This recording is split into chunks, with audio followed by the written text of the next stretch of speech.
Okay, first review this week is going to be Rorkh, book number 1, LitRPG series written by Vova Bo. I think.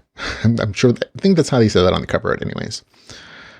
This novel is, let's see, 551 pages, $3.99. It's available on Kindle Unlimited, and here's the author's lengthy novel description. Rorkh is a city from which waves of horrors surge out, one after the other.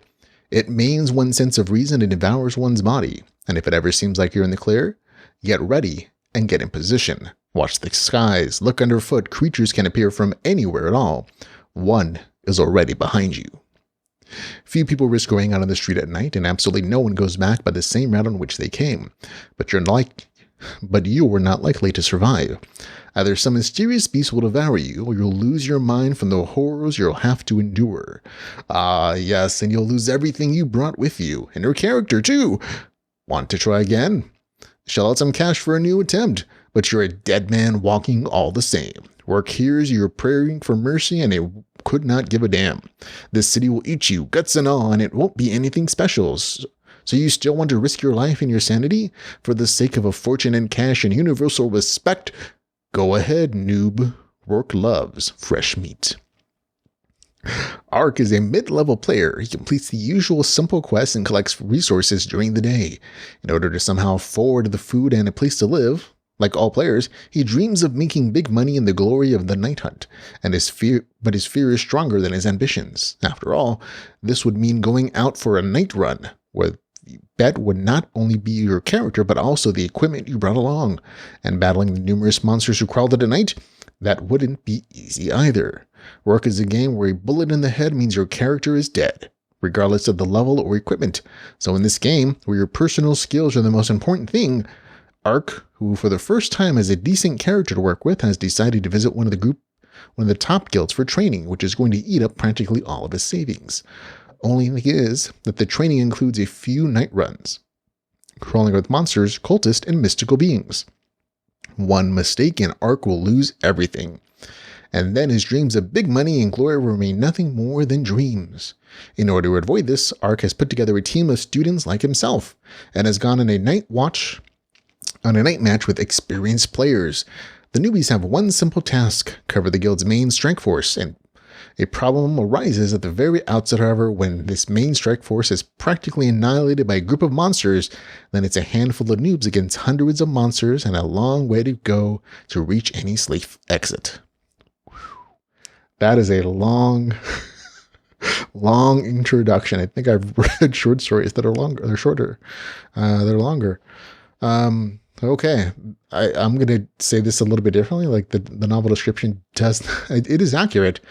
But that basically covers like the material for like the first, I don't know, 15, 20, 25% of the novel.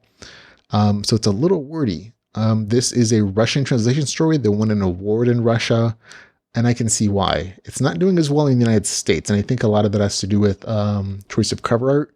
The cover art, while very edgy and cyberpunky, doesn't tell me anything about the story, and the blurb is so long that I think most people lose a lot of interest in the story. So that's unfortunate, because it's actually an entertaining story.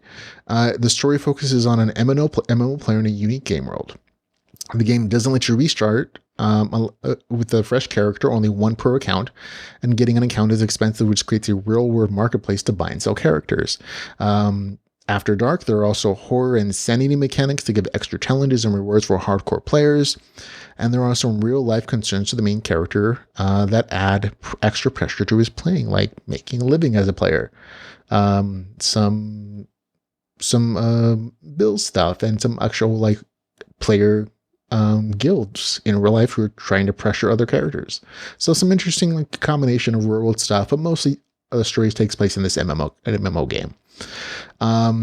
This story has a very dark tone, which is really common for Russian translation stories, and a lot of people really enjoy it for that case. I'm one of them.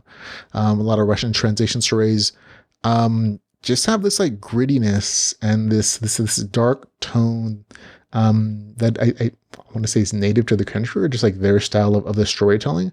And this is one of those. Like, and also that gritty darkness is very well developed within the game mechanics and the MMO kind of backbone of the story. It has like this I forget the name of like the grim dark kind of video game stories, but they're building it on. But permadeath for your characters, loss of abilities and weapons and skills. Those are just like the minimum parts of the story. Like, there are also like sanity mechanics. So there's almost a Cthulhu Ogre element to the gameplay mechanics that comes into play if you do night runs, which is kind of a hardcore mode for the MMO.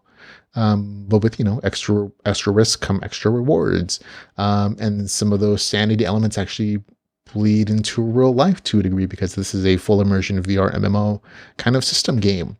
So there's a lot of interesting things in the story, and there's a lot of realistic consequences for having this kind of system that is so popular worldwide and has an impact on like real world economic issues. So like some nice things in here that I really thought were good on a storytelling level, but also on a game mechanic level that I enjoyed.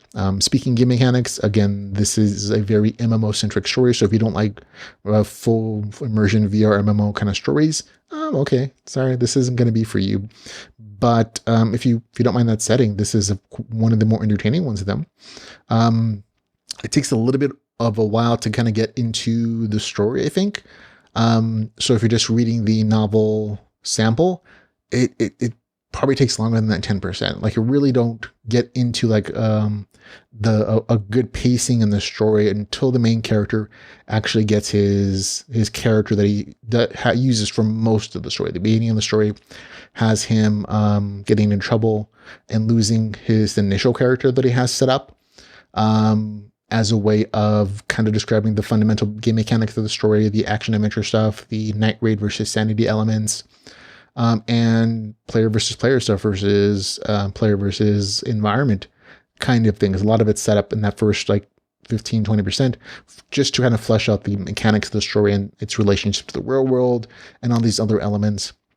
But once he gets that main character, which he uses for the rest of the story, it's kind of a detective character, the pacing is really spot on, and the story really flows at a really a good pace, and with some really good storytelling elements that kind of revolve around two different core plot lines. One, in a because the main character is a detective kind of character, he does some detectiving, and so there's an actual game quest line that comes in and out of the story for the rest of it. And the other one is kind of him trying to make a better character so that he can earn gold and earn money to develop it and to potentially sell it, or whatever the case is. But he's doing this training section, and that's a way for the story to kind of develop the hardcore mode of the night raids and some of the consequences of facing off against PvP guilds or other things that are like player versus player kind of elements, which is just kind of fun and entertaining and interesting and a little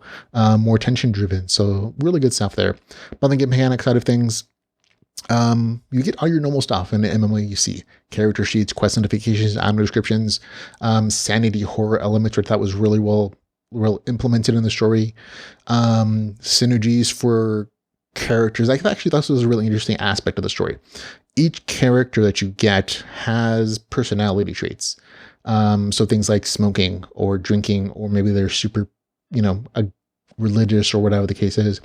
And so as you're playing the character, if you don't role play appropriately, you'll suffer penalties. And if you role play appropriately to the character's personality traits that are rolled almost at random, then you get bonuses. You get synergy bonuses. So it's really an interesting way on a mechanic level of forcing the main character to choose between an expedient response that he's making as on a metagamer level, or choosing to solve a situation as his character would, which are potentially going to get him extra bonuses, extra experience, or just like synergy with his weapons. So he shoots and acts, on a mechanic level, his weapons work better, or he gets extra bonuses. So it was an interesting additional aspect of the story. I thought it was like a really interesting implementation of that kind of mechanic as well. And as far as like the story goes, there's tons of good theory crafting for character builds, explanations for the custom rules of the MMO, and even going into the way group balancing works with these different character builds and these different class skills and abilities and weapons. So there's lots of really nice kind of theory development stuff if you're into that kind of thing like I am. So I enjoyed it as well. So all kinds of really interesting things in the story, and it's entertaining. I think the beginning portion of it is probably the part that drags it down the most, just because it's a little info dumpy, and that initial character that the main character develops isn't the one that you like for the rest of the story. So there's a little bit of a reset after you start engaging with this character in the beginning. But again, that's just an element of the story. Once you get into that main character that he uses in the MMO, it really flows a lot better, at least to me at least. So for me, I had a good time with it. But again, I also like MMO stuff. I like theory building. I like the old god type of horror aspects that are introduced in the story a little bit here and there. And I had a good time with it. Gets a score of 7.6 out of 10 for me. Again, loses just a little bit because of the slower, little bit slightly info dumpy beginning of the story. I understand why it has to exist so that you can enjoy the rest of the story with a little more free-flowed enjoyment, but it does drag a little bit at the start. Again, that's Rorkh, book number 1, a LitRPG series with a score of 7.6 out of 10. And again, it's a little underappreciated at the moment, so go give it some love if you're looking for something a little bit interesting, a little bit different to read.